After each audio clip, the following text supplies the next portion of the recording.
Coba deh, Anda bayangin sebuah gedung 8 lantai tiba-tiba ambruk, hancur lebur cuma dalam waktu 2 menit. Ngeri banget kan? Nah, di dalam gedung itu ada ribuan orang. Hari ini kita bakal kupas tuntas tragedi Rana Plaza tahun 2013. Sebuah peristiwa yang jujur aja akan membuka mata kita tentang sisi gelap di balik pakaian yang kita kenakan setiap hari. Oke, lihat kutipan ini. Ini dalam banget maknanya. Kalimat ini tuh bener-bener jadi inti dari cerita Rana Plaza. Di balik sepotong baju yang harganya mungkin terjangkau, ternyata ada kisah manusia yang mempertaruhkan segalanya. Yuk, kita gali lebih dalam lagi. Oke, biar kita semua paham konteksnya, kita harus terbang dulu ke lokasinya. Kita ke Safar, di Bangladesh. Di sanalah berdiri sebuah gedung bernama Rana Plaza. Gedung ini bisa dibilang adalah miniatur dari industri garmen dunia yang super besar itu.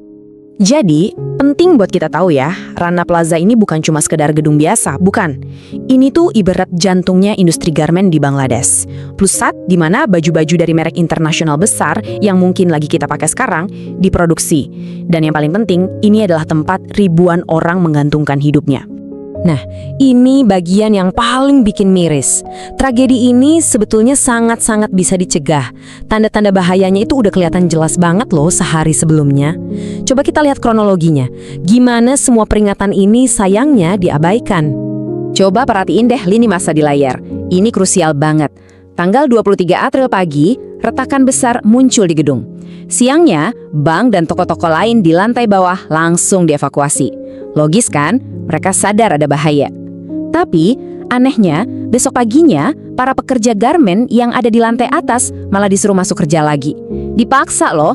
Sebuah keputusan yang, ya ampun, fatal banget.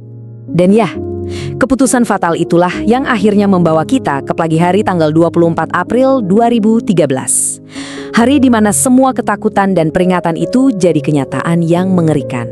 Kejadiannya cepat banget. Cuma dalam hitungan detik, bruk, seluruh gedung 8 lantai itu runtuh menimpa semua orang di dalamnya. Dalam waktu kurang dari 2 menit, Rana Plaza yang tadinya megah, sekarang cuma jadi tumpukan puing, beton, dan baja. Korbannya, angkanya benar-benar bikin merinding. Lebih dari 1.100 orang meninggal dunia. Ini menjadikannya salah satu kegagalan struktur bangunan paling mematikan di zaman modern. Dan itu belum termasuk yang luka-luka. Lebih dari 2.500 orang lainnya berhasil diselamatkan.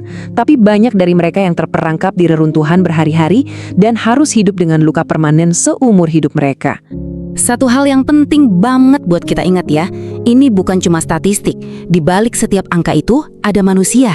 Sebagian besar dari mereka itu perempuan-perempuan muda, para ibu, anak perempuan yang jadi tulang punggung buat keluarga mereka. Oke, setelah proses penyelamatan yang heroik tapi juga tragis itu selesai, muncullah pertanyaan besar. Kenapa? Kok bisa sampai kejadian? Nah, dari sinilah para penyelidik mulai kerja, mencoba menyusun kepingan-kepingan puzzle dari tragedi ini. Dan apa yang mereka temukan, ternyata ini bukan cuma satu kesalahan, tapi rentetan kegagalan sistemik. Pertama, standar konstruksinya jelek banget. Kedua, gedungnya itu sebetulnya nggak dirancang buat nahan getaran dan beban mesin-mesin industri yang berat itu. Parahnya lagi, beberapa lantai paling atas itu dibangun secara ilegal. Ilegal! Terus, pengawasan keselamatannya hampir nggak ada. Ditambah lagi, tekanan produksi dari brand-brand global yang minta cepat, ya ini bener-bener bom waktu yang tinggal nunggu meledak.